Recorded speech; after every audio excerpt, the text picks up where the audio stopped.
Hello everybody, welcome back to the Helix. Today we've got more M15 spoilers, and it's probably going to be our last one for this week. So, let's get started. Jace the Living Guildpact is the latest Planeswalker we know so far. And to me, he's a bit of a disappointment. For a 4-mana Jace, he scries 1 for his +1.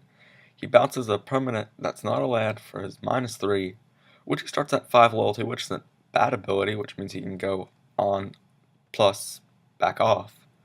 But anyway, and then his -8's terrible, because it gives both players the bonus, and you've put all these resources into Jace. So I'm really not a fan of Jace, and he's by far the weakest one we've had so far. Moving on from Jace, Borg is getting reprinted. This sweet card has hit $40 for a while now, and even though he's been reprinted in realms from last year, it really hasn't made a big difference on his price, and I'm really glad to have him here. Hush Ringgrift is this core set's hate bear, and it's a powerful one. As a 3-mana flyer that flashes into play and it's a 2/1, it's not too shabby as far as stats go, but while it's in play, neither player can activate abilities when creatures come to play, which shuts down a lot of modern decks, and it'll be very interesting to see if this makes a place for it in decks like Pod, even though it shuts down its own things. But I'm sure that a lot of the activated abilities and so on will get around this, and you can use this card to great effect. Another awesome looking card is Life's Legacy.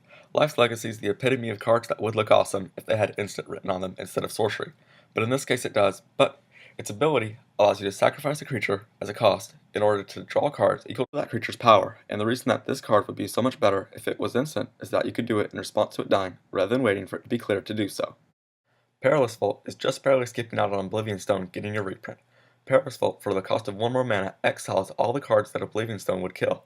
It also doesn't have the Fate counter ability, but that's not too big of a deal, as Oblivion Stone was usually too slow to use this ability anyway. Another set of spoilers I want to discuss in this set is Ringgrift and the other Pain lands. They're going to be the enemy cycle of lands, which means that we might get other, more friendly cycle of lands later this year.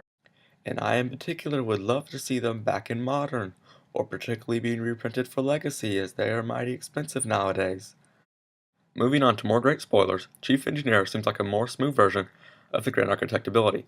It just gives all your artifacts convoke, rather than giving your creatures the ability to tap, and I overall feel that this is much smoother, and can also have a lot more versatility.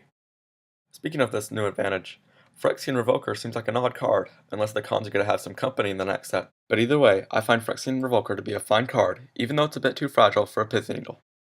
Well, that's M15. It's a great set so far, and I'm really happy about how it's gone.